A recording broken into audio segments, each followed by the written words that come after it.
Hello दोस्तों, नमस्कार। कैसे हैं आप लोग? राधे राधे। आशा करते होंगे सभी लोग स्वस्थ होंगे, मंगलमय होंगे, कुशल मंगल होंगे और अपनी फैमिली के साथ एंजॉय कर रहे होंगे।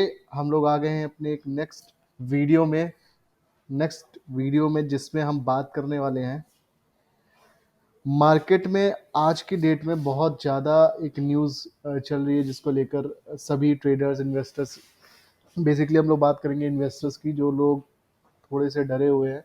और वो एक न्यूज़ है कि क्या मार्केट में एक बड़ा फॉल आने वाला है, सिमिलर टू 2008 क्रैश, या बोल सकते हैं बबल क्रैश हुआ था जो, उसकी तरह से कोई क्रैश होने वाला है, जिसकी वजह से लोग यूट्यूब पे बहुत सारी वीडियोस भी मैं देख रहा हूँ, जिसमें लोग बोल रहे हैं कि 7,500 तक निफ्टी चला जाएगा, बैंक निफ्टी टूट जाएगा। तो क्या ऐसा होने वाला है? क्या ऐसे रीजन है जिसकी वजह से मार्केट में ऐसी चीज़ें बोली जा रही हैं? तो हम लोग इसके ऊपर थोड़ा सा हम लोग इस पे बात करते हैं, अंडरस्टैंड करते हैं कि क्या एकदम से अपनी जो इन्वेस्टर्स हैं, जिन्होंने अपने पोर्टफोलियो में पैसे लगा रखे हैं, क्या उनको अपने पैसे निकाल के इस समय अपने पोर्टफोलियो को हल्का कर लेना चाहिए, या अभी थोड़ा सा समय है, they have to seek in and they have to understand कि there is a time the market will give the signals and then they have to square off the positions, या अपने माल को बेचना है और उसके बाद फिर अपने सही समय पे पोजीशंस बनानी। तो किसी भी मार्केट में क्रैश आना है, नहीं आना है, उसके उसके कई सारे पैरामीटर्स होते हैं। हम लोग इंडिया बहुत ज़्यादा डिपेंड करता है ग्लोबल मार्केट्स के ऊपर, और ग्लोबल मार्केट्स की अगर मैं बात करूं तो जो फेवरेट्स हैं उसके अंदर US and China. Obviously China the second largest GDP है and US the first first largest GDP in the world. तो उसमें हम लोग अगर बात करेंगे तो हमें ये समझना जरूरी है कि ऐसा हो क्या रहा है कि जिसकी वजह से इतना पैनिक क्रिएट हो रहा है। लुक, अंडरस्टैंड, यहाँ पे दो न्यूज़ मैं आपको दिखाता हूँ जिसको लेकर मार्केट में बहुत ज़्यादा पीक क्रिएट हुआ था और अभी भी चल रहा है, एंड वो दो न्यूज़ हैं। पहले मैं समझाता हूँ होता है क्या है कि जितने भी बड़े इन्वेस्टर्स होते हैं उनको अपना हेज फंड डिस्क्लोज करना होता है, and that has to be, मतलब वो एक टाइम पीरियड होता है जिसके अंदर उनको अपने फंड्स की पोजीशंस को डिस्क्लोज करना होता है कि मतलब उन्होंने अपने पोर्टफोलियो में क्या रखा हुआ है। इट्स नॉट डैट कि वो आपको एग्जैक्टली बता देंगे। आप इसको ऐसे समझो कि मैंने फॉर एग्जांपल बैंक निफ्टी की पुट सेल और पुट बाय करके रखी हुई है, तो मैं आपको ये नहीं बताऊंगा, हमें मतलब ये आपको ये नहीं बताया जाएगा कि कौन सा पुट और कौन सा पुट बेचा है, खरीदा गया है, exactly the strike prices, but ये जरूर पता जाएगा कि मेरे पोजीशंस में क्या बना हुआ है, कि मैं बेरिश हूँ कि मैं बुलिश हूँ, मैं क्या हूँ। तो अंडरस्टैंड करिए कि अभी मैं दो न्यूज़ की बात करता हूँ। सबसे पहले वॉरेन बफेट की ये न्यूज़ देखिए आप लोग, जिसमें ये क्या लिखा हुआ है आप ये पढ़ेंगे। ये 17 अगस्त की न्यूज़ है, 11:15 बजे सुबह की, जिसमें लिख के आ रहा है कि वॉरेन बफेट ने $8 बिलियन के स्टॉक जून क्वार्टर के अंदर बेच दिए। सो आप समझो, ये वॉरेन बफेट की आप बात कर रहे हो, ये लोग बिग प्लेयर्स हैं, बिग बुल्स हैं, तो ये लोग जब भी अपने, ये क्या लिखा हुआ है कि they have actually dumped the net $8 billion worth of shares during the April June quarter, according the US securities and exchange commission of filings. तो इसका मतलब क्या हुआ? इसका मतलब ये है कि दे आर गेटिंग, मतलब वो उनको कुछ तो ऐसा पता है जो नॉर्मल रिटेलर्स को नहीं पता है, और इसकी वजह से वो लोग अपनी पोजीशंस हल्की कर रहे हैं। क्यों उन्होंने माल बेचा है? क्या उन्होंने कुछ, उनके पास कुछ इंसाइट्स हैं, या कुछ उनके पास ऐसी खबरें हैं, या उनके पास कुछ ऐसा अंडरस्टैंडिंग है, उनकी टीम है, कुछ उनको ऐसा कुछ पता है जिसकी वजह से उन्होंने यहाँ पे $8 बिलियन का माल बेच दिया है। दूसरी चीज, माइकल बरी के बारे में, ऑब्वियसली अगर आप लोग ट्रेडर्स हैं तो थोड़ा बहुत भी ट्रेड कर रहे होंगे, तो आपको ये दो न्यूज़ बहुत फ्लैश हो रही है। ये वॉरेन बफेट ने ऑलमोस्ट $8 बिलियन का शेयर्स अपने बेच दिए हैं अप्रैल जून क्वार्टर के अंदर के जो फाइनेंशियल फाइलिंग हुई है उनके, यूएस सिक्योरिटीज ने ये अपना बोला हुआ है इसके बारे में। एंड माइकल बरी, अगर आपको इसके बारे में नहीं बताया तो ये एक बिग शॉट, इन्होंने एक बिग शॉट किया, एंड ही हैज एक्चुअली, आप समझो, $1.6 बिलियन की शॉर्ट पोजीशंस क्रिएट करी हैं। आप समझिए, ये दो बड़ी चीज है। $1.6 billion, and it's coming from a guy called Michael Burry. Michael Burry is none other than a person who actually predicted three different kind of crashes. The one was in 2008, that was the Lehman Brothers crisis, जिसमें इन्होंने पहले ही अपनी short positions बना ली थी और इन्होंने अच्छा खासा पैसा बनाया था। यहाँ तक कि ये भी रिपोर्ट किया जाता है कि S&P का जो पिछले 3 साल का जो रिटर्न्स, एवरेज रिटर्न्स कोट किए जा रहे हैं वो 25% रहे हैं, और माइकल बरी on an average has made 187% whooping returns from that same S&P. And why he was able to do that? Why he was able to do that? The main reason for doing that was क्योंकि वो दोनों side, चाहे market में short हो रहे हो, चाहे market में बुलिश रन चल रहा हो, बुल रन चल रहा हो, या बेयर रन चल रहे हो, वो दोनों साइड एंजॉय करते हैं। इस वजह से उन्होंने जिस S&P में 25% का रिटर्न पिछले 3 साल में दिया गया है, उन्होंने ऑन एन एवरेज 187% के बिग रिटर्न्स माइकल बरी ने बनाए। और इसी वजह से माइकल बरी अगर कोई भी चीज़ बोलते हैं या करते हैं, तो ऑब्वियसली उनकी चीज़ों के बारे में मार्केट में एक बड़ा सा पीक क्रिएट होता है। And what he has done, Michael बरी हैज़ एक्चुअली क्रिएटेड है। एक्चुअली मैं आपको छोटी सिंपल सी लैंग्वेज में समझाता हूँ। उन्होंने $1.6 बिलियन, अगर आप इसको कन्वर्ट करोगे, रुपयों में कन्वर्ट करना चाहोगे, तो 1.6 बिलियन का मतलब हो गया 1 बिलियन लगभग 100 करोड़ हो गए। तो उसको आप बचता है 0.6 बिलियन, मतलब 160 करोड़ को अगर आप 80 रुपीज़ से मल्टीप्लाई कर दो तो आपको पता चल जाएगा वो कितना रुपया है। उतने रुपए के उन्होंने S&P के अंदर, he is bearish on technology, tech stocks, Nasdaq और S&P की मैं बात कर रहा हूँ। इन दोनों के अंदर S&P का एक स्पाइडर एंड QOQ मतलब टेक स्टॉक्स के अंदर उन्होंने बेसिकली, आप ये समझ लो, नैस्डैक के अंदर और S&P की मोटा मोटा समझ लो 20,000 पुट्स की S&P एंड 20,000 पुट्स की नैस्डैक के अंदर ने पोजीशन बना रखी है। सो अब इसका मतलब क्या होता है कि आप समझो, अब आप पुट बाय कर रहे हो और आप एक बड़े इन्वेस्टर हो, तो आप पुट जनरली वो लोग क्या करते हैं, सेल करते हैं। और बाय क्यों करते हैं? ऑब्वियसली बाय करने का रीज़न होता है कि they buy for hedging their positions to make sure that they don't commit profits on some of the sites. तो मतलब ये है कि जनरली जो बड़े प्लेयर्स होते हैं वो जनरली हेज करने के लिए ही ऑप्शन बाइंग करते हैं। एंड हो सकता है कि उन्होंने अपनी किसी पोजीशन को हेज करने के लिए पुट्स बाय किए होंगे, ये भी हो सकता है। या ये भी हो सकता है कि ही माइकल बरी has actually created a puts position and he is pretty sure, क्योंकि होता है क्या है कि अगर आप, ये जून का डेटा है, राइट, ये जून का डेटा है, जून से जुलाई हो गया, अगस्त हो गया, आप सितंबर, अगर नेकेड पुट आप बाय करके जा रहे हो तो ऑब्वियसली उसमें डीके भी होता है। तो डीके फैक्टर को अगर इन्वॉल्व करेंगे तो obviously he must have committed almost 20% डीके, तो उनके उनके प्रीमियम से ऑलरेडी हो चुका होगा। And he must have been committing some, उनके उनके कुछ लॉसेस भी हो रहे होंगे। तो I I am pretty much not sure कि उन्होंने केवल नेकेड पुट बाय किए होंगे। आई एम वेरी श्योर कि उन्होंने अपनी किसी न किसी पोजीशंस को हेज किए होंगे। अब ये पता चलेगा आने वाले टाइम में कि क्या वो बेयरिश थे जो उन्होंने बिग शॉट लिया है, क्या वो नेकेड पुट्स में लिया है, क्या वो बड़ा पैसा उसके लिए बनाना चाह रहे हैं। अगर मार्केट में बिग क्रैश होता है या डाउनफॉल होता है तो ऑब्वियसली माइकल बरी बड़ा पैसा बना सकते हैं। और इन्होंने जितनी बार भी अपने लास्ट 3 बार प्रेडिक्शंस किए हैं, मार्केट क्रैश हुआ है और इन्होंने बड़े पैसे बनाए हैं। और जनरली होता क्या है, वॉरेन बफेट हो गया या माइकल बरी हो गया, जिससे जितने भी बड़े बड़े इन्वेस्टर्स होते हैं वो करते क्या है कि जब भी बॉटम बनेगा ना, तो सबसे पहले अपना माल काटेंगे, बेचा हुआ माल काट देंगे और वहीं से खरीद लेंगे। तो this is the big story. मतलब यू हैव टू अंडरस्टैंड कि ये लोग कुछ करेंगे ना तो मार्केट में एक न्यूज़ ये चल रही है जो मैंने आपको बता दी, वॉरेन बफेट के बारे में, माइकल बरी के बारे में, और क्यों इनके ऊपर इतना प्रॉब्लम क्रिएट हो रहा है। और आप केवल माइकल बरी की बात, अभी मैं सिर्फ आपको वो पार्ट समझा रहा हूँ कि क्या क्या मार्केट में न्यूज़ चल रही है जिसकी वजह से सेंटिमेंट्स डाउन हो रहा है। तीसरा मैं आपके साथ एक डिस्कस करना चाहता हूँ, and that is the China economic crash. What is happening, मैं आपको थोड़ा सा यहाँ पे अगर चार्ट्स पे दिखाता हूँ, अगर अब मैं आपको थोड़ा सा चार्ट्स पे दिखाता हूँ और मैं चाइना के एक्सचेंज पे जाता हूँ, एक्शन फ्यूचर्स की बात करते हैं हम लोग, तो आप ये देखो लगातार हो क्या रहा है इंडेक्स में, डेली पैटर्न में लगातार, ये पिछले 1 2 3 4 5 6 7 दिन, पिछले 7 8 10 दिनों में लगातार हैंग वन साइडेड फॉल हो रहा है, राइट। ऑलमोस्ट 10% का फॉल दे चुका है पिछले 10 दिन में। और उसके पहले उसने जो फॉल दिया था, इट वाज ऑलमोस्ट 7%। ओके, पिछले 10 दिनों में 7% और इधर 7-8-10 दिनों में उसने 10%, लगभग ऑलमोस्ट 16-17% डाउन चल रहा है।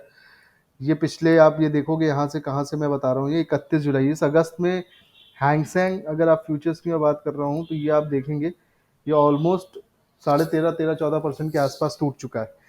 एक्चुअली रीज़न क्या है? रीज़न ये है कि वहाँ पे इकोनॉमिक क्राइसिस क्रिएट हो गई। प्रॉब्लम क्या है कि जो जी पेंग है, जो वहाँ के आप बोल सकते हैं नरेंद्र मोदी, सो कॉल्ड नरेंद्र मोदी, जो इंडिया के प्राइम मिनिस्टर वहाँ के जीपिंग हैं, उन्होंने क्लियरली एक तरीके से अपने आप को एक तरीके से समझ लीजिए कि छुपा के रखा हुआ है।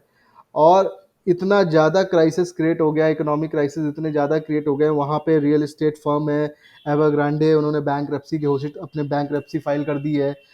ठीक है, आप समझो वहाँ पे, और ऐसी कम से कम दर्जन भर कंपनीज हैं जिन्होंने तो, जो अभी सामने नहीं आई हैं और बैंकरप्ट ऑलरेडी हो चुकी हैं। और ऐसे आने वाले टाइम में ऐसा प्रेडिक्ट किया जा रहा है कि चाइना के अंदर ऐसी बहुत सारी फर्म्स हैं जो बैंकरप्सी फाइल कर सकती हैं। अब ये बैंकरप्सी आप समझो, कोई फैक्ट्री लगी हुई, फैक्ट्री के अंदर, अब फैक्ट्री जो चला रहा है ओनर, और उसके अंदर उसके पास काम नहीं होगा, उसके पास लेबर है, काम नहीं होगा, प्रोडक्शन करने के लिए उसके पास ऑर्डर्स नहीं होंगे, तो ऑब्वियसली वो पैसे कहाँ से देगा, सैलरी कहाँ से? तो व्हाट विल हैपन? ये पूरा एक इकोसिस्टम होता है। तो होगा क्या कि real estate firm bankruptcy file कर रही है, वहाँ पे प्रोडक्शन करने के लिए उतना ज़्यादा ऑर्डर्स नहीं है उनके पास, वो बोल रहे हैं कि हमारे पास काम के लिए उतना काम नहीं है, तो हम एम्प्लॉयमेंट कहाँ से करें? तो ऑब्वियसली वहाँ पे एम्प्लॉयमेंट एम्प्लॉयमेंट डेटा भी खराब आ रहा है। उसके अलावा वहाँ पे प्रोडक्शंस का डेटा बहुत खराब आ रहा है, ऑर्डर्स नहीं है, फैक्ट्रीज बंद हो रही हैं, रियल एस्टेट फर्म्स बंद हो रही हैं, बैंकरप्सी फाइल हो रही हैं। तो ऑब्वियसली बहुत बड़ा इकोनॉमिक क्राइसिस चल रहा है चाइना मार्केट में, और ये आज से नहीं चल रहा है, काफ़ी टाइम से। और ये चल रहा है, चाइना के ऊपर से थोड़ा सा दबाव चल रहा है, जिसकी वजह से थोड़ा बहुत इंडिया को इस चीज़ के रहते थोड़ा सा फायदा भी, क्योंकि वहाँ के इन्वेस्टर्स अपनी पोजीशंस को सेव करने के लिए कहीं ना कहीं अपने पैसे को इन्वेस्ट करना इंडिया मार्केट में बेहतर समझ रहे हैं। क्योंकि पिछले पिछले एक क्वार्टर में देखेंगे आपने, इंडियन मार्केट ने बहुत अच्छे तरीके से अपने आप को ग्रो किया है। और जो पिछले 1.5 साल 2 साल में उन्होंने रिटर्न्स नहीं दिए थे, उसको पिछले तीन एक क्वार्टर दो एक एक 1.5 क्वार्टर्स में अच्छा पूरा का पूरा वो डंप करके, पूरा एक 1.5 क्वार्टर में उन्होंने सर्च किया अपने प्रॉफिट्स को। तो इस वजह से भी जो एफ आई आईज हैं वो काफ़ी इंटरेस्टेड इंडियन मार्केट में, but suddenly F I eyes have become short. और शॉर्ट होने के रीज़न ये है कि China being the second largest GDP in the world, you can not ignore China any how. क्योंकि अगर आप इंडिया में भी बात करें तो सुई से लेकर कुछ भी, आप चाहे आप झालर खरीद रहे हो, चाहे किसी भी फेस्टिवल में कोई भी चीज़ आप सेलिब्रेट करने चले जाओ, अभी रक्षाबंधन आ रहा है, दिवाली आ रही है, anything you will find Chinese material in set India. तो चाइना एक बड़ा प्लेयर है। और चाइना कर क्या रहा है? चाइना का माल यूएस में भी बहुत, US is a lot dependent upon China, and obviously Indian market is also lot dependent upon China because वहाँ पे लोग समझते हैं कि उनको माल बहुत सस्ता मिल जाता है as compare to Indian manufacturing. India में अभी भी मैन्युफैक्चरिंग उस पीक पे नहीं है, उस प्रोडक्शन का उतना उतना पीक नहीं है जितना वहाँ पे चाइना में है, जिसकी वजह से यहाँ का जो कॉस्ट फैक्टर है वो एज कम्पेयर टू चाइना उतना बेटर नहीं माना जाता। इसलिए होता क्या है कि लोग चाइना में प्रेफर करते थे वहाँ पे माल खरीदने के लिए। अब हो क्या रहा है कि कुछ चाइना में इकोनॉमिक क्राइसिस क्रिएट हो गए हैं, लोग सड़कों पे आ चुके हैं, जिपिंग को लोग बोल रहे हैं, सुना रहे हैं, वो लोग जिपिंग ऐसा न्यूज़ में आ रहा है, फ्लैश हो रहा है कि वो छुप के बैठे हुए हैं। तो वाह, what is all this happening? मतलब ये ऐसा माहौल क्रिएट हो रहा है। देखिए, आप समझिए, अगर चाइना चाइना को इस सिचुएशन से निकलना है ना, तो दो चीज़ हो सकती है। या तो वो पैसे बोरो करे कहीं से, obviously they start lending money from someone. और दूसरा ऑप्शन क्या है कि वो एक, आप समझो आपका बिजनेस डूब रहा है, आप दो चीज़ कर सकते हो, या तो आप किसी से पैसे उधार ले लो, या आप किसी की चलती हो एक छोटी कंपनी जो चल रही हो उसको अपने अंदर अपने अंदर ले लो। तो होगा क्या, एक चलती हुई कंपनी आपको मिल जाएगा और वो आपके लिए काम करेगी। इसी तरीके से चाइना क्या कर रही है? चाइना इस समय ताइवान के ऊपर अटैक करने की प्लानिंग कर रही है, और ये न्यूज़ है, और ये उनका एक प्लानिंग हो सकता है कि वो ताइवान को अटैक करें, and they somehow it will try to incorporate Taiwan into their territories as well. तो this is what China is planning. और इस तरीके की सिचुएशंस क्रिएट होती हैं ऑब्वियसली, तो ये ग्लोबल लेवल पे इफेक्ट करेंगी ही करेंगी। अमेरिका में चाहे जितना सीपीआई डेटा अच्छा आता चला जाए, सीपीआई डेटा अमेरिका का अच्छा आ रहा है, ठीक है, लोग वहाँ बोल रहे हैं कि जॉब्स डेटा बहुत अच्छा चला, मेरे हमारे यहाँ जॉब्स बहुत अच्छी चल रही है, जबकि लगातार आप एप्पल की बात कर रहे हैं, ठीक है, एप्पल अपना डेटा बता रहा है कि वो नौकरियां कम कर रहा है। गूगल के लेके इतनी सारी न्यूज़ आई थी, रिसेशन का इतना माहौल बना था, उसके बाद भी अमेरिका में लगातार चीज़ें पॉजिटिव डेटा बनाया जा रहा है। फेड फेड का डेटा आप देख ही रहे हो, फेड लगातार हाइक कर रहा है। यूएस बॉन्ड यील्ड्स की बात करेंगे, अनस्टेबल है मार्केट, बहुत ज़्यादा अनस्टेबल है बॉन्ड्स वहाँ पे। लोगों को समझ में नहीं आ रहा है करा क्या जाए, बहुत ही ज़्यादा सिचुएशन जो है ना बहुत ही क्रिस्प बनी हुई है। लोगों को समझ में नहीं आ रहा है कि मार्केट रिसेशन में जाने वाला है कि मार्केट यहाँ से ऊपर जाने वाला है, ऐसा माहौल बना हुआ है। एंड समहाउ उसके बीच में ये खबर आ जाती है अगर कि माई वॉरेन बफेट $8.5 बिलियन के स्टॉक्स बेच देते हैं यूएस मार्केट के, या माइकल बरी जो कि एक बिग शॉर्ट प्ले कर रहे हैं और वो पुट्स बाय करके चल रहे हैं और वो टेक्नोलॉजी स्टॉक्स के ऊपर बहुत ज़्यादा बेरिश है, तो ऑब्वियसली दीज, और चाइना के अंदर इतना बड़ा क्रैश का जो मोमेंटम चल रहा है, 10% 14% के आसपास मार्केट क्रैश हो चुका है पिछले एक हफ्ते में। ठीक है, real estate firms bankruptcy file कर रही हैं। सीपीआई डेटा अमेरिका में अच्छा आ रहा है, वो बोल रहे हैं कि हमारे पास हमारा सीपीआई डेटा अच्छा है, कंज्यूमर प्राइस इंडेक्स बोल रहा है कि अच्छा है, बट समहाउ आपको ये अंडरस्टैंड करना पड़ेगा कि जो चीज़ दिख रही होती है वो चीज़ होती नहीं है एक्चुअली मार्केट में। तो यू हैव टू अंडरस्टैंड, लेकिन ये ऐसा नहीं है कि आपको इन सब चीज़ों से घबरा के रहना है। बीइंग अ ट्रेडर हमारे लिए तो बहुत अच्छा है कि मार्केट गिरता है। अगर आप हम लोग की बात करें, हम लोग इंटरडे ट्रेडर्स हैं, अगर हम लोग के लिए तो मार्केट गिरता है तो ऑब्वियसली सेलिंग मार्केट में पैसे तेज बनते हैं। ठीक है, तो ये तो अच्छा है, लेकिन what if you have invested 10 lakh 20 lakh 50 lakh being a retailer, हम लोग 10 लाख 20 लाख 50 लाख 1 करोड़ रुपए का पोर्टफोलियो लेके चल रहे हैं, तो उसमें क्या करना है? Look, you don't have to panic, क्योंकि इंडियन मार्केट ने अभी कोई बहुत बड़ा फॉल किया नहीं है, राइट? बैंक निफ्टी ऑब्वियसली लोग बोल रहे हैं, मैं भी अपने वीडियोज में बता रहा हूँ कि हेड एंड शोल्डर्स के नेकलाइन पे खड़ा है। तो you have to understand, you don't have to just clear all the portfolio and go side. तो हो क्या रहा है कि पोर्टफोलियो में मिक्स ऑफ स्टॉक्स होते हैं। ऑब्वियसली जैसे आप म्यूचुअल फंड कंपनी को समझ लो, तो बहुत सारे फंड्स होते हैं जो कंपनी कई तरीके के कंपनी के स्टॉक्स लेके चलते हैं। तो आप ऐसा तो होगा नहीं कि आपने आपने 20 लाख लगाया है तो आपने 20 लाख का पोर्टफोलियो, तो आपने 20 लाख अडानी का खरीद लिया होगा। ऑब्वियसली आपने 10 लाख 15 स्टॉक्स में इन्वेस्ट किया होगा, सो दैट एक दो स्टॉक्स ऊपर नीचे होते हैं, तो आपका diversification of stock, what does it mean? तो ऑब्वियसली आप समझो अभी मिड स्टॉक और जो मिड कैप है और जो स्मॉल कैप इंडेक्स है, वो अभी कोई बहुत बड़ा फॉल नहीं हुआ था। एक छोटा सा हुआ था, एक 2 अगस्त के आसपास की एक न्यूज़ आई थी जिसमें जिस दिन करेक्शन हुआ था मार्केट में कि 3.5 लाख करोड़ का मिड कैप जो है वो बताया गया था कि वहाँ पे वाइप्ड ऑफ हो गए थे, वहाँ पे फिच फैक्टर आया हुआ था बिहाइंड दिस दलाल स्ट्रीट, लेकिन उसके बाद मार्केट कोई बहुत ज़्यादा करेक्ट हुआ नहीं है। और होता क्या है कि आप देखो, अगर आप लॉन्गर पैटर्न पे अगर इन्वेस्टेड हो तो आपको बहुत ज़्यादा फर्क नहीं पड़ता है, क्योंकि मार्केट में क्या है कि आपने अगर 20 लाख का माल खरीदा हुआ है तो ऐसा नहीं होना है, बहुत रेयरली ऐसा होना है। मतलब ये देखिए, स्टॉक मार्केट है, anything can happen, but it is not that कि 20 लाख का 20 लाख जीरो हो जाएगा। Obviously it is not going to happen कि अडानी जैसी आपने अपने पोर्टफोलियो में अडानी या उस तरीके की 20 कंपनी के स्टॉक्स ले रखे हो, 20 कंपनी इंडिया में बर्बाद हो जाए। तो look, understand, if it can happen, obviously stock market, so anything can happen, but ऐसा नहीं होगा कि एक ही दिन में जीरो हो जाएगा। आप अंडरस्टैंड करो कि ये लेवल्स होते हैं। लेवल्स के नीचे आप समझो, हम लोग रोज बात कर रहे हैं, आप समझो मार्केट में बेरिश है, जितनी भी न्यूज़ बेरिश हो, लेकिन मार्केट अपने आप को सपोर्ट कर रहा है। अभी उसने ये लेवल्स तोड़े नहीं, चाहे आप निफ्टी की बात कर लो, निफ्टी 19,300 19,200 के नीचे जाने को तैयार नहीं हो रहा है। तो जब तक मार्केट में लेवल्स चल रहे हैं तो why to panic? You don't have to panic, you keep yourself invested, play smartly, right? Play smartly, don't don't मतलब ऐसा नहीं है कि आपने, मैंने भी समझाया, माइकल बरी की पोजीशन देख के आप ये मत सोचो कि उन्होंने पुट्स बाय कर ली है। कोई भी बड़ा प्लेयर जो होता है ना, वो पुट्स, नेकेड पुट्स कभी बाय नहीं करता। They actually buy put option just two heads ये पोजीशन। आप समझो इस सब चीज़ों को। वॉरेन बफेट ने ऑब्वियसली $8.5 बिलियन का फंड बेच दिया है, कोई दिक्कत नहीं है। उनको जब माल खरीदना होगा तो उसकी न्यूज़ भी आ जाएगी। तो and these are all of June quarter, right? June के बाद और भी बहुत सारा कुछ हुआ होगा, हो सकता है उन्होंने कुछ पोजीशंस बनाई हो, ना बनाई हो, वो तो अभी पोजीशन उनके बारे में पता चलेगा तो आप लोगों को बता दिया जाएगा। तो हम इस चीज़ के बारे में ही आपको बता रहे थे। सो प्लीज़ अंडरस्टैंड कि जो मार्केट होता है उसके अंदर क्रैशेस आते रहेंगे, मार्केट में बाउंसेस भी आते हैं, क्रैशेस भी आते हैं। आपको अपना माइंडसेट को यूज़ करना है कि कब आपको माल बेचना है, कब माल नहीं बेचना है। केवल ये देख के कि चाइना में इकोनॉमिक क्राइसिस चल रहा है, obviously China economic crisis is actually going to effect globally, मतलब यूएस को बहुत ज़्यादा इफेक्ट करेगा, इंडिया को भी इफेक्ट करने वाला। ऑब्वियसली वर्ल्ड की सेकंड लार्जेस्ट जीडीपी है, तो ऑब्वियसली इफेक्ट तो करेगी ही करेगी, but it has just started it. China में करेक्शंस हो रहे हैं ऑब्वियसली। अभी एक आज की न्यूज़ आई कि सिट्रस ग्रुप ने अपना जो चाइना का जो जीडीपी प्रोडिक्शन था, जो ग्रोथ बताई थी 5% की, उसको लोअर कर दिया, 4.7% पे प्रोडिक्शन को वापस से लोअर करके दे दिया। तो ये सब जो न्यूज़ है ना, ऑब्वियसली अगर हम अभी देखें तो सेंटिमेंट्स आर ऑब्वियसली यार, सेंटिमेंट्स तो नेगेटिव ही है, उसमें कोई बट नहीं है। बट इसका मतलब ये नहीं होता है कि 50 लाख रुपए का आपका पोर्टफोलियो है तो 50 लाख रुपए के पोर्टफोलियो में आप टोटल पोर्टफोलियो को सेल करके बैठ जाओगे, ऐसा कुछ भी नहीं होना है। तो यू हैव टू अंडरस्टैंड कि हमें जो भी डिसीजंस लेने हैं लेवल्स पे लेने हैं। ऐसा नहीं होना है कि मार्केट एक ही दिन में 30% क्रैश कर जाएगा, ऐसा कभी नहीं होगा। तो आपने 50 लाख का पोर्टफोलियो लिया है, फॉर एग्जांपल पिछले एक क्वार्टर में पोर्टफोलियो ने आपको 20%, 30%, 40% के रिटर्न दिए, उस प्रॉफिट में से ही आपका कुछ पैसा कम होना शुरू होगा। तो you have to take your decisions wisely कि कब हमें अपने पोर्टफोलियो को हल्का करना है, कौन से स्टॉक्स को हल्का करना है, कौन से सेक्टर्स को हल्का करना है, and then you have to move wisely.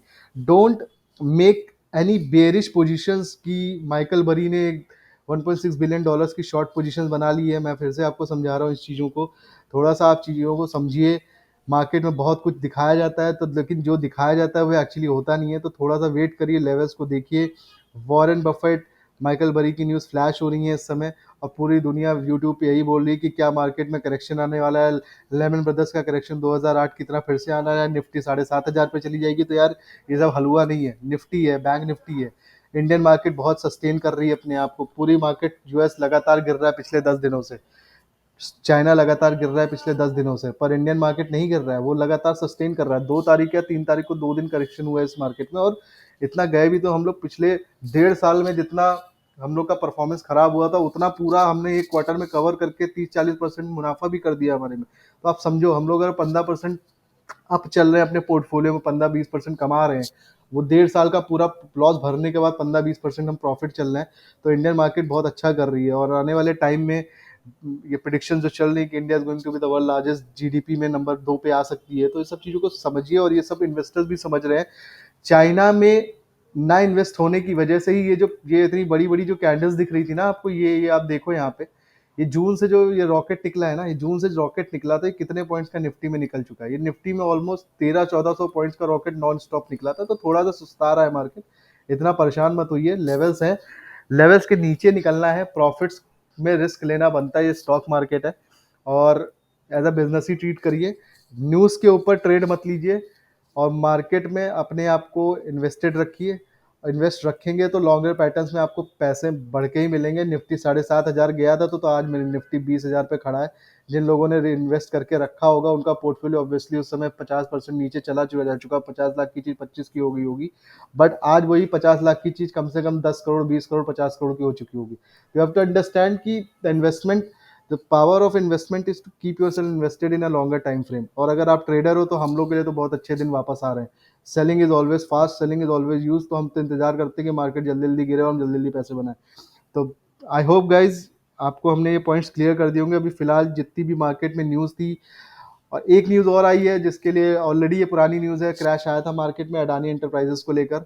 तो सेबी ने ऑलरेडी उसके लिए टाइम मांगा था 1 हफ्ते का, तो हफ्ते होने के बाद आपको पता चल जाएगा। अगर सेबी ने कुछ ऐसी न्यूज़, सेबी ने जो अपनी रिपोर्ट्स फाइल करता है उसके बाद सुप्रीम कोर्ट के सामने, और उसके बाद जो भी रिजल्ट्स आने वाले हैं उसके बाद आपको पता चल जाएगा कि जो हैंगरबर्ग्स रिपोर्ट्स आई थी उसके अगेंस्ट पे सेबी क्या फाइल कर रहा है, और क्या रिपोर्ट्स मिल रही है उसके अगेंस्ट पे, हमें क्या डेटा मिल रहा है, तो उसी के बेसिस पे हम डिसीजन लेंगे। तो ट्रिगर्स अभी फिलहाल नेगेटिव ही है मार्केट में, और जो भी रहना है कॉशियस रहना है आपको, but you don't have to get कि आप अपना पोर्टफोलियो माल बेच के बैठ जाओ। तो आप इन्वेस्टर हो, आपको माल बना के रखे रहना है, और जब पोजीशन और सही समय लगेगा तो आप अपने माल को काटो और नीचे से खरीदने की तैयारी करो। सो परेशान होने की कोई ज़रूरत नहीं है। तो हम लोग आई गेस हमने सारे पैरामीटर्स पे बात कर ली, और कुछ और नया अपडेटेड होगा तो हम आपको अपने नेक्स्ट वीडियो में बताएंगे। तब तक के लिए थैंक यू। प्लीज़ अगर आपको वीडियो पसंद आया हो तो लाइक करें, सब्सक्राइब करें, और अपना प्यार बनाए रखें। धन्यवाद।